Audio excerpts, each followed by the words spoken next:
ہزاروں انگریزوں کو شوق ہے گھوڑوں کا. کوئی ملک ایسا نہیں ہے، بیلجیم، جرمنی، فرانس، انگلینڈ، سب کے 2-2 3-3 گھوڑے پلے ہوئے ہیں، جسے عشق ہو جائے گھوڑے سے. وہاں ایک اپنا ذوالجناح بھی ہے سفید رنگ، انگلینڈ میں. بیلجیم سے خرید کے لائے انگلینڈ والے. تو وہ انگریز عورتیں اور بچے جو اپنے گھوڑوں کو دیکھنے آتے ہیں، تو وہ ذوالجناح کو دیکھ کے کہتے ہیں کہ ہم تو اپنے گھوڑوں کو ٹریننگ دیتے ہیں، تم نے اپنے گھوڑے کو ٹریننگ نہیں دی، لیکن ہمارے سارے گھوڑوں سے اچھا یہ گھوڑا ہے. تو ہم کو تو یہ محسوس ہوتا ہے کہ ہم اس کو اپنے بیٹوں کے ساتھ ایک بیٹا تصور کریں، اور اگر تم نہیں بھی آتے تو ہم لوگ سب مل کر اسے دیکھنے جاتے ہیں، اس کے کھانے اور پانی کا خیال رکھتے ہیں. اور گھوڑا ایسا، گھوڑا تو خیر ہوتا ہی ہے کہ اسے دیکھ کے پیار آتا ہے، لیکن بعض گھوڑے ایسے ہوتے ہیں کہ گھوڑوں کے بھی سرتاج ہوتے ہیں، لیکن جو گھوڑا امام حسین سے منسوب ہو جائے اس کے اوپر نور اتر آتا ہے، کہیں پلا ہو. یہ سب کربلا کے معجزات ہیں، یہ کربلا کے معجزات ہیں. اور انسانوں کو انسانیت سکھانے کے لیے ذوالجناح کو چلنا ہے، چلنا ہے. اس لیے چلنا ہے کہ یہ سارے ذوالجناح جو موجود ہیں یہ انتظار کر رہے ہیں کہ جب امام مہدی آئیں گے تو ہمارا بادشاہ ذوالجناح ان کے ساتھ آئے گا، تاکہ اس کے سامنے ہم سرخرو ہو جائیں کہ تیری شبیہ بن کر ہم نے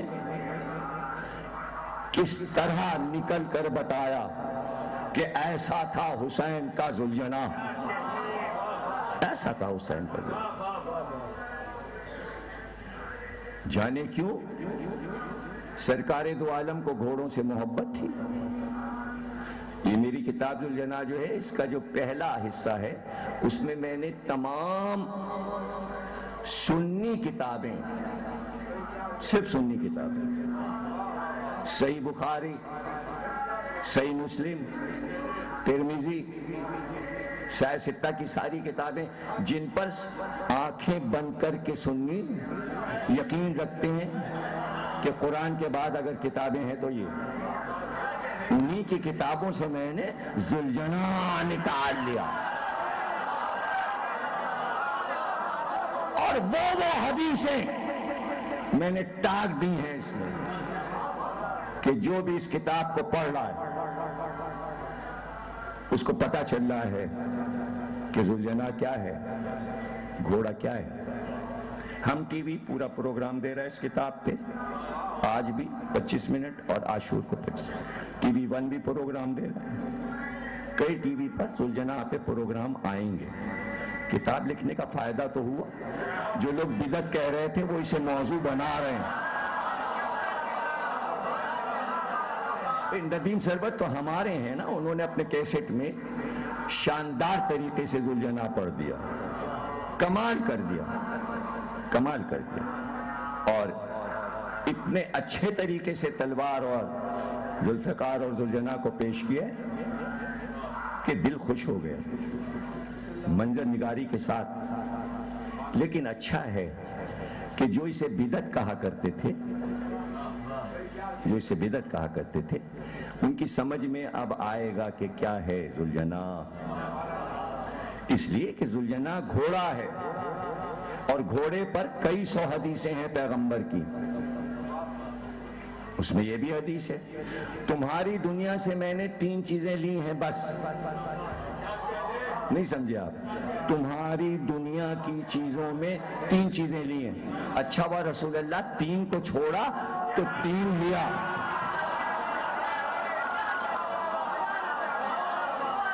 اب وہ 3 چیزیں کون سی ہیں جو لی؟ تو آپ نے فرمایا عورت، خوشبو اور گھوڑا. گھوڑے سے عشق تھا سرکار کو. عورتیں آپ کو معلوم ہے کہ سب سے زیادہ عقد پیغمبروں میں سرکار نے کیا. خوشبو آپ کو پسند تھی، کیسی ہلکی ہلکی چیزیں سرکار نے پسند کی. شاید ہی کسی انسان نے اکٹھا یہ تینوں چیزیں پسند کی ہوں. عورت کو کون پسند کرے گا؟ سب ڈرتے ہیں. ارے بھائی ماں کے روپ میں ہو جب بھی ڈرتے ہیں، بیوی کے روپ میں ہو ڈرتے ہیں. ڈرتے مطلب یہ کہ جیسے شیر سے ڈرتے ہیں ایسے نہیں ڈرتے، ہلکا پھلکا ڈرتے ہیں، ظاہر نہیں کرتے. ہاں اگر کہیں بیٹھے ہیں 12-1 بجے تو فون ضرور آتا ہے، کہاں ہو؟ یہی تو ڈر ہے. یہ فون کیوں آیا؟ کسی نے پوچھا کیوں؟ آپ گھر کے مالک ہیں، آپ سے پوچھا کیوں؟ پتہ چلا ڈکٹیٹرشپ چل رہی ہے اور یہ ڈر رہے ہیں. موبائلوں نے اور واضح کر دیا، پول کھول دیا، سب کا ڈر ور سب سامنے آ گیا. موبائلوں نے اور راز ظاہر کر دیا. لیکن سرکار کسی سے ڈرتے برتے نہیں. سرکار ڈرتے نہیں. ہاں اگر ایسے موبائل آ رہے ہیں تو اللہ نے سرکار سے کہا انہیں طلاق دے دیجئے، سب کو چھوڑ دیں.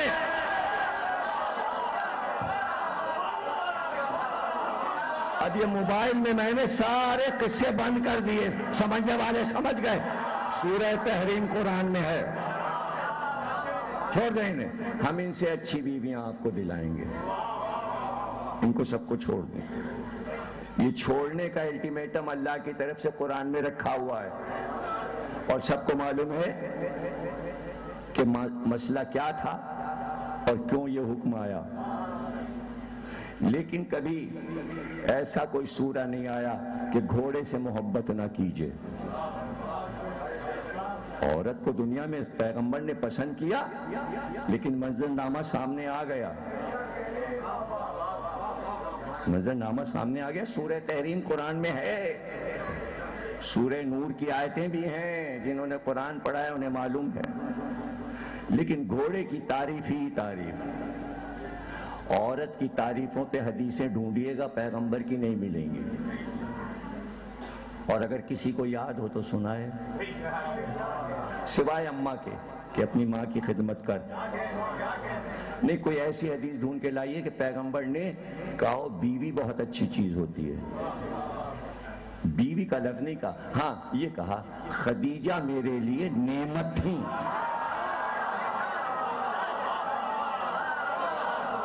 خدیجہ کی تعریف کے علاوہ اگر کوئی حدیث ملے اور اگر کوئی مل جائے لائیے گا، اس کے پھر پہلو دکھاؤں گا آپ کو. ہر پہلو سے اس حدیث کو دیکھیے گا. مگر گھوڑا صبح کی نماز پڑھنے کے بعد استبل میں جاتے. تقریباً 270 گھوڑے سرکار کے پاس تھے. جو گھوڑا پسند آ گیا خرید لو. تحفوں میں آتے تھے.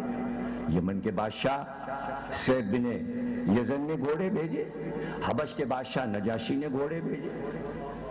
بادشاہوں کو معلوم تھا کہ انہیں گھوڑے پسند ہیں، اس لیے تحفے میں زیادہ تر گھوڑے آتے تھے سرکار کے پاس. اور سرکار یہ نہیں کرتے تھے کہ گھوڑے تحفے میں آئے تو انہیں کسی اور کو دے دیں یا بیچ دیں، فروخت کر دیں. نہیں، استبل بڑھتا جاتا تھا اور صبح کی نماز پڑھ کر استبل میں آتے اور اپنے قبا کی آستینوں کو گھوڑوں کے سروں پہ پھیرتے اور اس کے بعد گردن پہ مالش کرتے، سینے پہ مالش کرتے اور وہ گردنوں کو بلند کرتے. جب سرکار آتے چاروں طرف سے آوازیں آتی، ہر گھوڑا آواز دیتا تھا اب ہمارے پاس آئیے، اب ہمارے پاس آئیے، اب ہمارے. پیشانی پہ ہاتھ پھیرتے، پیروں پہ ہاتھ پھیرتے، پشت تھپ تھپاتے. جب یہ عمل کر لیتے پھر گھر واپس جاتے. اللہ کی نماز پڑھ کر گھوڑے کے پاس آئے، پھر گھر گئے اور جب بھی استبل سے نکلے اور سامنے اصحاب کو دیکھا روز ایک حدیث سنا دی. گھوڑوں کے پاس سے نکلے یہ نہیں کہ ایک ہی حدیث روز سنا رہے ہیں، روز نئی حدیث۔ دیکھو خیال رکھنا، اگر تم کبھی گھوڑے پہ سوار کہیں گئے ہو اور دور کا سفر اختیار کر کے منزل پہ پہنچے ہو تو ایسا نہ کرنا کہ گھوڑے کو تم نے چھوڑ دیا اور باندھ دیا اور اندر جا کے کھانا کھانے لگے اور پانی پینے لگے۔ نہ، پہلے اپنے گھوڑے کا کھانا اس کے سامنے ڈال کے اس کے پانی کا انتظام کرنا، پھر تم کھانا اور پانی استعمال کرنا۔ ایسا نہ کرنا، ایسا نہ کرنا۔ روز ایک حدیثیں اس میں لکھی ہیں، جو کتاب پڑھے گا وہ بخاری کی حدیثیں بھی دیکھ لے، مسلم کی بھی حدیثیں دیکھ لے۔ جو گھوڑے کو چنا کھلائے تو ایک دانے پر، جتنے چنے کھلائے گا ایک دانے پر ایک مکان اسے جنت میں ملے گا۔ حدیث تو بخاری میں ہے، مسلم میں بھی ہے، ترمذی میں بھی ہے، لیکن یہ امت گھوڑے کو چنے کیوں نہیں کھلاتی؟ تو اگر ہماری عورتیں ذوالجناح کے آنے پر دامن میں چنے کھلا دیں بچھا کے، تو حدیث سے تو ثابت ہے نا، ذوالجناح گھوڑا تو ہے نا۔ تو اسی لیے جلوس میں جب ذوالجناح آتا ہے تو بیویاں اپنے گھروں پہ روک کے وہ جلیبی، چنے، اب کوئی اس پہ اعتراض کرے کہ یہ کیا ہے رسومات؟ یہ رسومات تھوڑی ہیں، یہ سنت نبی ہے۔ میں نے کہیں سے گنجائش نہیں رکھی، کوئی شیعہ سنی اگر ذوالجناح کے کسی ایک عمل پہ اعتراض کرے، یہ کتاب اسے پکڑے رہے گی، پکڑے رہے گی کسی رخ سے، کہیں سے۔ اور ایک دن سرکار باہر آئے اور کہا سارے گھوڑے لاؤ، سارے گھوڑے لاؤ۔ اور جہاں پہ تالاب تھا پانی کا، اس سے کچھ دور سارے گھوڑوں کو آپ نے چھوڑ دیا، اور ایک طرف جنگی باجے والے، کہ جب جنگ چھڑتی تھی تو پہلے باجے بجتے تھے، پتہ چل جاتا تھا جنگ چھڑنے والی ہے، جنگی باجوں والوں کو ایک طرف روک دیا، اور ایک مہینے سے بھوکا اور پیاسا رکھا گیا تھا گھوڑوں کو۔ گھوڑا کافی دن تک بھوکا رہ سکتا ہے، پیاسا رہ سکتا ہے، صابر جانور ہے، یہ اونٹ میں بھی ہے لیکن گھوڑے میں یہ مادہ زیادہ ہے بنسبت اونٹ کے، کہ کافی وقت تک پیاسا رہ سکتا ہے۔ سرکار نے کھانا اور پانی بند کر دیا اور گھوڑے میدان میں آ گئے۔ اس کے بعد آپ نے اشارہ کیا کہ اب میدان جنگ کے باجے بجے، میدان جنگ کے باجے بجنا شروع ہوئے۔ گھوڑے دوڑے پانی دیکھ کر، پیاسے تھے پانی دیکھ کر پانی کی طرف دوڑے، اور ایسے میں جب باجے بجے کچھ گھوڑے پانی کی طرف سے مڑ گئے اور میدان جنگ کی طرف چلے، کچھ پانی پہ گرے، کچھ میدان جنگ کی طرف چلے۔ ایک بار نبی نے آواز دی، یہ گھوڑے جو پیاسے رہ کر میدان جنگ کی طرف جا رہے ہیں، یہ سب حسین کو دے دو۔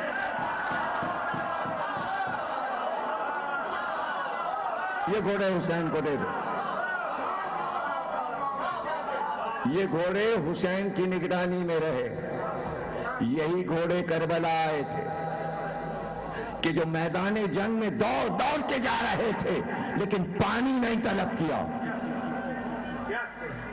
گھوڑوں نے یہ نہیں کہا کہ پیاسے ہیں، گھوڑوں نے نہیں کہا کہ بھوکے ہیں۔ کبھی تصور کیجئے کہ جانور بھوکا رہے، پیاسا رہے، اور کبھی انکار نہ کرے کہ ہم یہ کام نہیں کریں گے۔ یہ گھوڑے رسول اللہ کے بھی وفادار تھے، حضرت علی کے بھی وفادار تھے، امام حسن کے بھی وفادار تھے، لیکن بھوکے اور پیاسے کبھی نہیں رہے، نہ بدر میں، نہ احد میں، نہ خندق میں، نہ خیبر میں، نہ حنین میں، نہ جمل میں، نہ سفین میں، نہ نہروان میں۔ کربلا میں بھوکے بھی تھے اور پیاسے بھی تھے. امتحان دیا ان جانوروں نے، اس لیے کہ ایک ایک گھوڑا سب کو ملا تھا. میمون قاسم کو دیا، عقاب علی اکبر کو دیا، مرتجز عباس کو دیا، ذوالجناح اپنے پاس. اس لیے کہ 5 برس کی عمر میں ذوالجناح پر بیٹھے تھے. ذوالجناح سب سے زیادہ رسول اللہ کے استعمال میں رہا. سب سے زیادہ سواری علی نے ذوالجناح پر کی، پھر امام حسن نے سواری کی، پھر امام حسین نے سواری کی. اور کبھی کبھی کہتے تھے امام حسین، عباس ذرا ذوالجناح پہ بیٹھ کے دکھاؤ. کبھی کہتے علی اکبر تم ذوالجناح پہ بیٹھ کے دکھاؤ. کبھی قاسم سے کہتے تم ذوالجناح پہ بیٹھ کے دکھاؤ. تو دیکھتے تھے کہ ذوالجناح پہ یہ شہزادے کیسے لگتے ہیں. حالانکہ ہر گھوڑے کا جواب نہیں تھا، عقاب کا جواب نہیں تھا. اپنے رنگ میں، چال میں، ڈھال میں، انداز میں، ادا میں. مرتجز کا جواب نہیں تھا. مرتجز اس نسل کا گھوڑا تھا کہ جس سے اونچا کوئی گھوڑا نہیں ہوتا. اور جب سوار اس پہ بیٹھے تو دم کو چمر بنا کے جو اٹھائے اور گردن کو جو اٹھائے مور کی طرح، تو گردن کی یال یعنی گردن کے بال اور دم میں سوار چھپ جاتا تھا. صرف عباس تھے کہ مرتجز عباس کو چھپا نہیں پاتا تھا، چھپا نہیں پاتا. تو اب سوچئے کہ جہاں اتنا پیار ملے جانوروں کو، جان چلی گئی. غالب کی قصیدہ مشہور ان کا، اس میں کہا کہ دلدل کے سم اور غالب کی جبیں، جہاں قدم رکھے ذوالجناح دل چاہتا ہے میں سجدہ کروں. غالب، مرزا غالب اردو کا سب سے بڑا شاعر، کہتا ہے جہاں ذوالجناح قدم رکھے میں وہاں سجدے کروں. میں اپنی پیشانی رکھتا جاؤں وہ چلتا جائے، میں اپنی پیشانی رکھتا جاؤں وہ چلتا جائے. اور ان کے ایک دوست میرن صاحب مصرع کہتے اور غالب کو سناتے. صبح صبح چائے پینے غالب آ جاتے ان کے پاس. میرن صاحب کہتے مصرع آپ نے کہا ہوگا. کہتے ہاں کہا ہے، رات کو ایک مصرع ہوا، سنائیے. وہ سناتے، غالب مصرع ثانی لگا دیتے. دہلی میں وہ شعر غالب کا مشہور ہو جاتا. ایک مصرع کی محنت تو ان کے دوست میرن صاحب کی تھی. بزرگ آدمی تھے بیچارے، متقی آدمی، نمازی، پرہیزگار، چپ ہو جاتے. ایک دن غالب جو پہنچے کہنے لگے کوئی مصرع ہوا؟ کہنے ہوا تو ہے، تمہیں نہیں سنائیں گے. اس لیے کہ مصرع ایسا ہوا ہے کہ اگر تم مصرع لگا دو گے تو میری جان چلی جائے گی. میں چاہتا ہوں مصرع میں ہی لگاؤں، جب تک ثانی مصرع نہیں ہوگا میں کسی کو نہیں سناؤں گا. اب تو غالب کی بے قراری بڑھ گئی، قسم دے دی کہ خدا کی قسم میں مصرع نہیں لگاؤں گا. سنا تو دیجئے. کہ قسم کھائیے مصرع نہیں لگے گا. سنو مصرع ہوا ہے. اسپو، زنو، شمشیر، وفادار، کسیدی. وہ کون سا انسان دنیا میں گزرا ہے جس کا گھوڑا بھی وفادار تھا، تلوار بھی وفادار تھی، بیوی بھی وفادار تھی. جیسے ہی مصرع پڑا غالب کرسی سے اٹھے اور ایک بار چلا چلا کے کہنے لگے اسپو، زنو، شمشیر، وفادار، کسیدی، واللہ، علی دی، علی دی، علی دی. صرف علی کو دیکھا گیا ہے، صرف علی کو دیکھا گیا ہے. انہوں نے کہا تم نے تو قسم کھائی تھی. کہ مصرع ایسا تھا کہ پکار رہا تھا کہ یہ مصرع علی کے لیے ہے. ذوالجناح وفادار.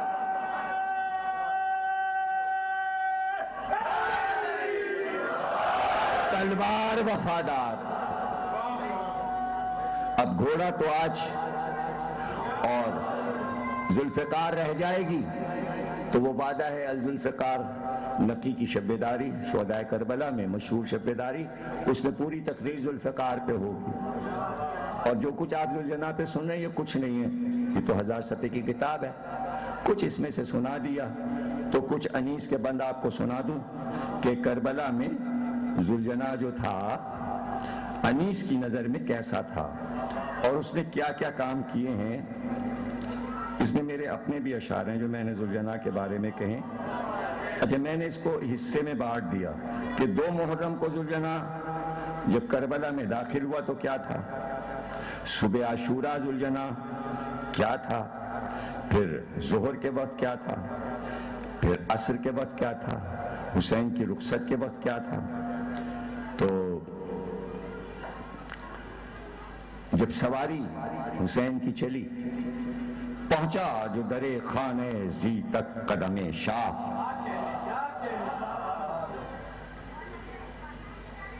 تھرا کے جھکا خود بادب تو سن چالاک، گھوڑے پہ چڑھا لخت دلے سید لولاد، جبریل امی ساتھ ہوئے تھام کے فطرات. کس منہ سے کہوں حسن نشست شہدی کو، معلوم ہوا جڑ دیا خاتم پہ نگی کو.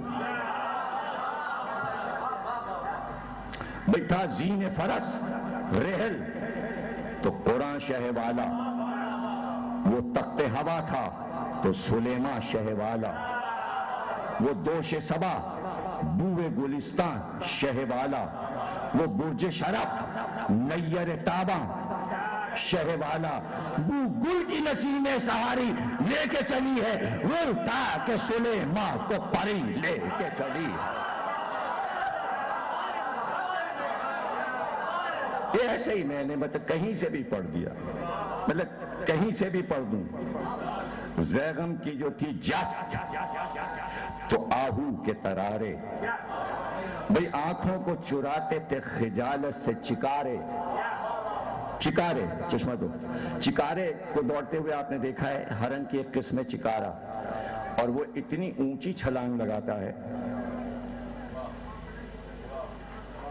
تو چکارے کی جو رفتار ہے، میرنیس نے دیکھا کیا کیا تھا. ایک ذوالجناح کو سجانے کے لیے آنکھوں کو سے چکارے، ہر نال سے خم تھا مہینوں شرم کے مارے. نال اور مہینوں اٹھتے تھے قدم جب تو چمکتے تھے ستارے. بھئی ہو رش نہ کیوں کر فلک ماہ جبیں کو، نقشے سمے توسن سے لگے چاند زمیں کو. نال کے نشان بنتے لگتا چاند کے نشان.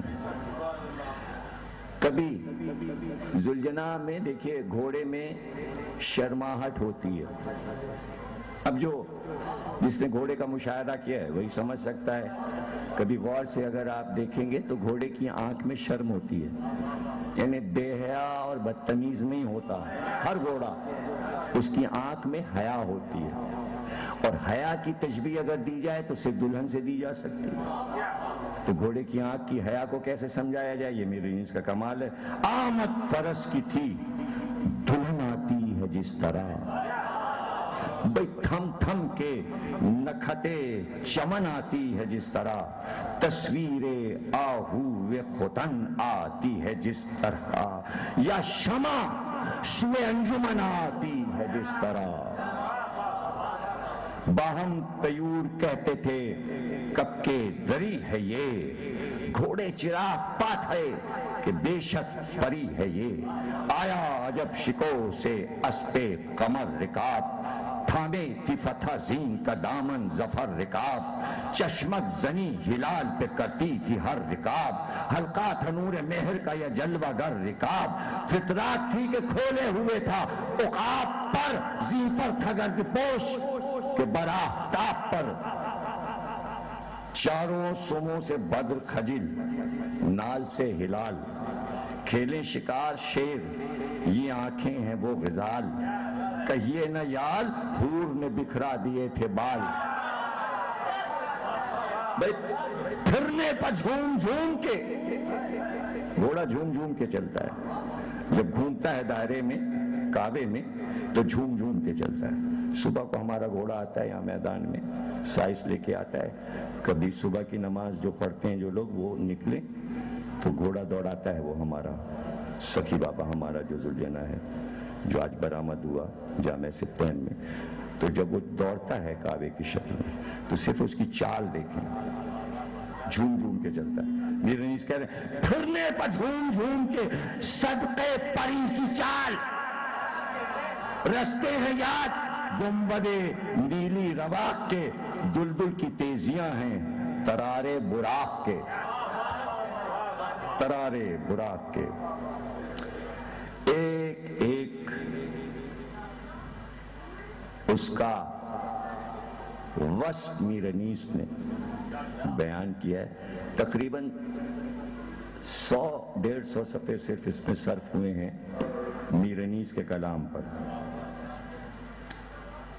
لکھا ہے، تقریر ختم ہو گئی، لکھا ہے یہاں لجام فرس پر تھا دست شاہ، فریاد و حسین سے ہلتی تھی قتل گاہ، خیمے سے نکلی ایک زن بالا بلند، آہ رخ پر نقاب پاؤں میں موزے عبا سیاہ، حسن رسول شان علی کا ظہور تھا، گویا لباس کعبہ میں خالق کا نور تھا.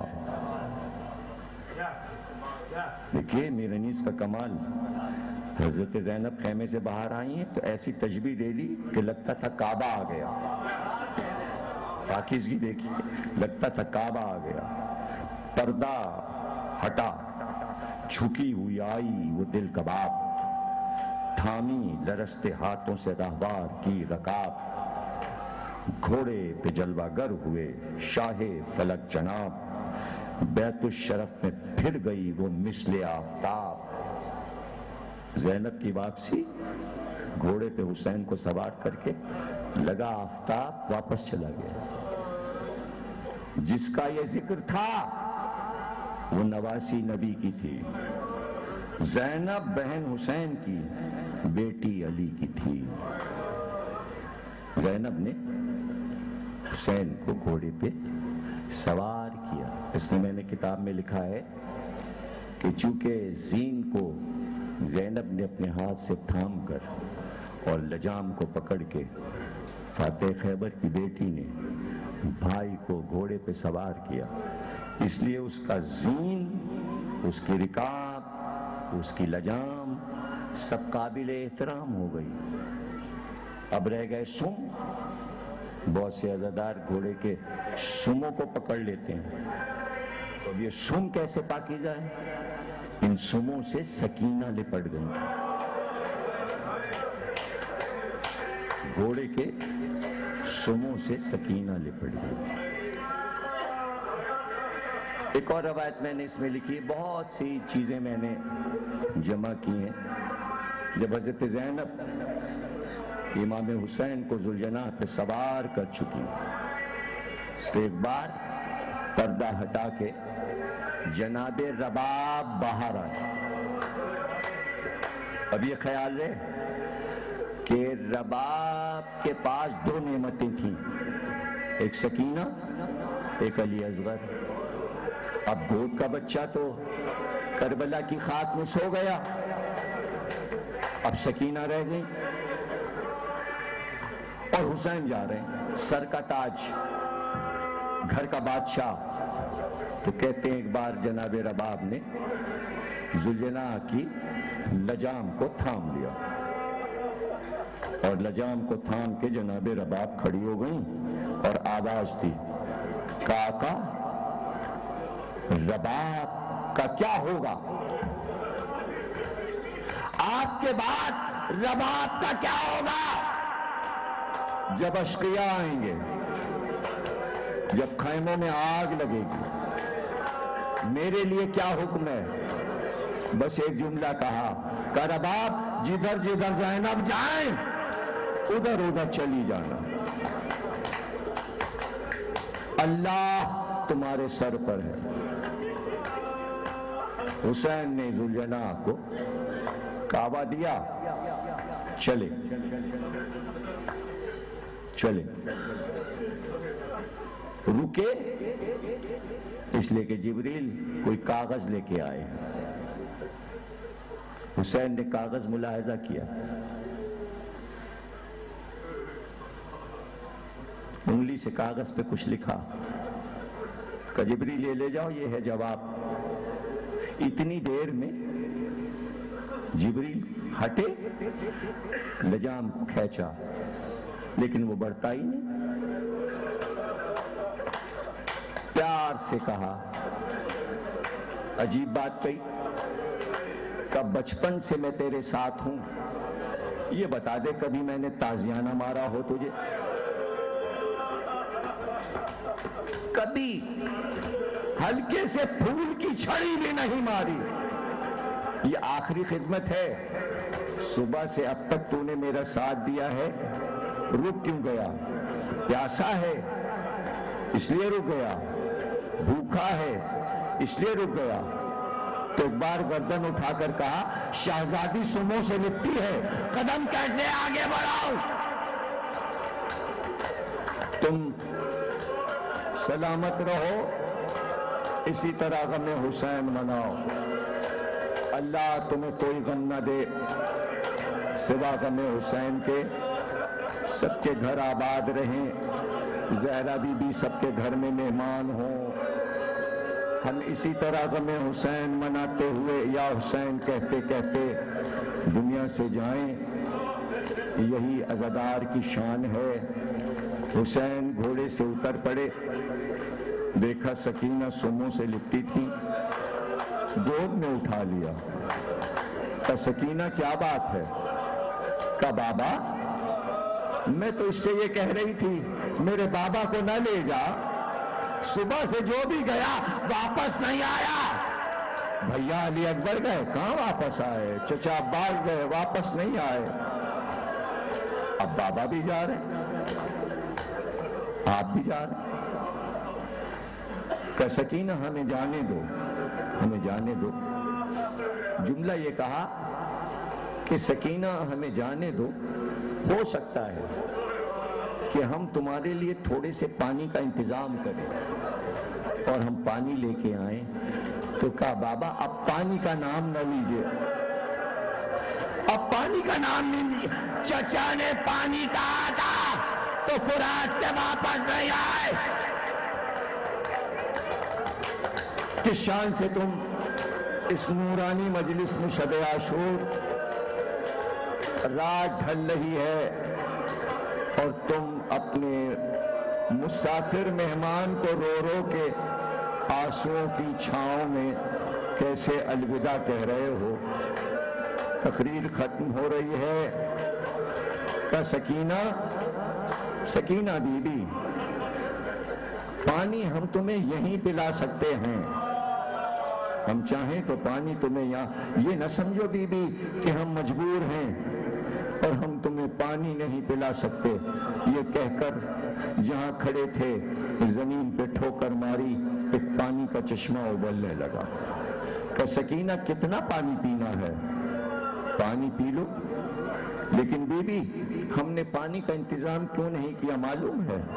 کہ بابا کیوں؟ کہ ذرا سامنے دیکھو، یہ فضا میں دیکھو۔ اب جو سکینہ نے دیکھا تو محشر کا میدان نظر آیا، کروڑوں انسان سورج کی دھوپ میں کھڑے ہیں اور زبانیں سب کی منہ سے باہر ہیں۔ تو گھبرا کے کہا بابا یہ تو ہم سے زیادہ پیاسے ہیں۔ کہ یہ تمہارے جد محمد کی امت ہے، یہ محشر کی پیاس ہے، اگر آج تمہیں پانی پلا دیا تو یہ ہمیشہ کے لیے پیاسے رہ جائیں گے۔ تو بابا پانی نہیں، سکینہ پانی نہیں پیے گی، ہمیں اپنے نانا محمد کی امت سے محبت ہے۔ ارے بچی یہ کہے اور امت خیمہ جلائے، دور نوچے، منہ پہ تماچے لگائے۔ کیا یہ تھی انسانیت؟ یہ تھی انسانیت۔ سکینہ کی محبت تو دیکھو، مگر سکینہ اپنے بابا سے بہت محبت کرتی تھی، حسین سکینہ سے بہت محبت کرتے تھے۔ کہا سکینہ جب تم پیدا نہیں ہوئی تھی میں ہر نماز شب میں نماز پڑھ کر دعا کرتا تھا کہ پروردگار مجھ کو ایک بیٹی عطا کر، اور وہ بیٹی جو میرے گود میں آئے میں اسے بہت چاہوں، اس کے بغیر مجھے چین نہ پڑے، اور اس کے بعد اسی بیٹی کے ذریعے سے میرا کوئی بڑا امتحان لے تاکہ میں تیری بارگاہ میں تیرا امتحان تسلیم و رضا میں پیش کر سکوں۔ سکینہ تم میرا امتحان ہو بی بی، میں نے تمہیں اس لیے مانگا تھا کہ آج میرا امتحان ہے کہ جس بچی کو میں نے چاہا ہے اسے تنہا چھوڑ کر جا رہا ہوں، اس سے جدا ہو رہا ہوں، وہ پیاسی ہے، سکینہ مجھے امتحان دینے دو۔ بابا میں راستہ تو نہیں روکوں گی، لیکن بابا میں آپ کے سینے پر سونے کی عادی ہوں، آخری بار مجھے اپنے سینے پہ لٹا لیجئے۔ حسین ایک بار زمین پہ بیٹھ گئے، کہا سکینہ میرے سینے پر آؤ، آؤ سکینہ سینے پر آؤ۔ تو بے پیار کا بابا اتنی تو اجازت دے دیجئے کہ رات کو جب آپ کی یاد آئے تو میں مقتل میں پکار کر آؤں تو آپ صدا دے کے بلائیں گے، آنا سکینہ آنا، ہم بلائیں گے، تم آنا، رات کو آ جانا، مقتل میں میرے پاس آ جانا۔ کیسے بیٹی کو گود میں لے کر حضرت زینب کے حوالے کیا، اور ایک بار حسرت سے خیموں کو دیکھا اور کہا زینب سکینہ تمہارے حوالے، سید سجاد تمہارے حوالے، یہ عورتیں تمہارے حوالے، اے زینب یہ خیام تمہارے حوالے، خدا حافظ، سب پر میرا سلام۔ زہرا کا لال یلنا پہ سوار ہو کر میدان کربلا میں آیا، جنگ کی، کربلا کی زمین کو ہلا دیا، آواز آئی ندائے غیب، حسین عصر کا وقت آ گیا، سورج کو دیکھا، سجدے کی تیاری کی، ذوالفقار کو نیام میں رکھا، تقریر ختم ہو گئی، آواز دی تیرو آؤ، خنجر آؤ، تلواروں آؤ، حسین کو زخمی کرو تاکہ نانا کا دین بچ جائے۔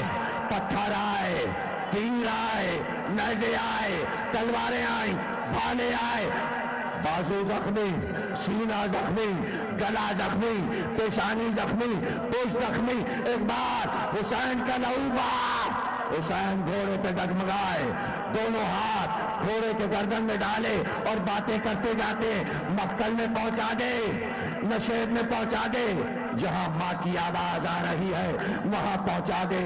ایک بار حسین گھوڑے سے گرے، حسین گھوڑے سے گرے، ابھی بیٹھے ہوئے حسین زمین پر جھوم رہے تھے کہ ایک بار امام زمانہ زیارت ناہیہ میں کہتے ہیں جیسے ہی حسین گھوڑے سے گرے خیموں کے پردے اٹھ گئے، بیبیاں چادریں اوڑھ کر باہر آئی، بیبیاں باہر آئیں تو چھوٹے چھوٹے بچے، چاروں طرف بچے، آگے بچے دوڑتے چلے، بیویاں بھی دوڑتی چلی۔ جملے یہ ہے زیارت ناہیہ میں کہ ہائے وہ وقت کہ جب حسین زمین پہ بیٹھے تھے اور عورتیں اور بچے حسین کی طرف دوڑتے ہوئے آ رہے تھے، مقتل سے قریب ہو رہے تھے، تقریر ختم ہو رہی ہے۔ ایک بار حسن کا بیٹا 12 برس کا جس کے کان میں دور تھے، عبداللہ بن حسن دوڑتا ہوا چلا، ماں نے دامن پکڑا، کہا بیٹے کدھر جاتے ہو؟ کہا اماں تلوار کے نیچے میرا چچا ہے اور وہ سر پہ وار کر رہا ہے، میں جا کے چچا کو بچاؤں گا۔ کہا ہاتھ میں تلوار تو نہیں ہے، کہا میں بچاؤں گا۔ ایک بار بچہ دوڑا، حسین کے قریب آیا، تلوار چل چکی تھی، بچے نے دونوں ہاتھ اٹھائے، کہا کیا کرتا ہے؟ ارے چچا پہ تلوار چلاتا ہے، تلوار کو ہاتھوں پہ روکا، دونوں ہاتھ کٹ کے حسین کی گود میں گرے۔ ایک بار بچہ زخمی ہو کر حسین کی گود میں گرا، اتنا کہا بچپن میں عباس بن گئے، شانے بچے کے کٹ گئے۔ ایسے میں ہرملا نے ایک تیر کمان میں جوڑا اور بچے کی طرف مارا، بچے کی پیشانی پہ تیر لگا۔ حسین نے زینب کی طرف دیکھا،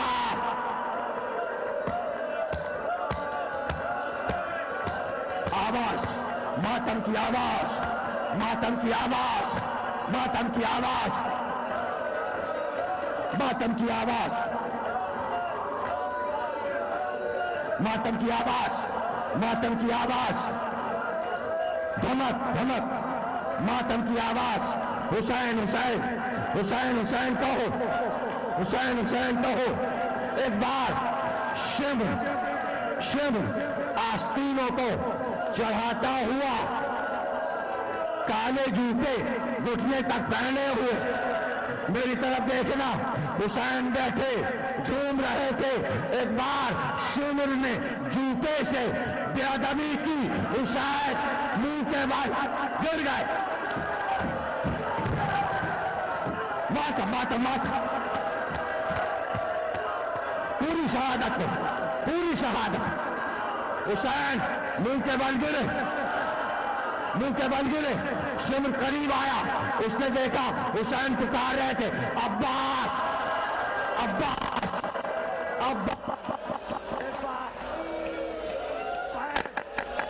حسین کی پشت پہ رکھا، خنجر نکالا، خنجر کو کفاتے رکھا، خنجر چلا، ایک بیوی نے اپنا گلا، کربلا کی زمین ہلنے لگی، آندھی سے اٹھنے لگی، ایک بار خیمے کا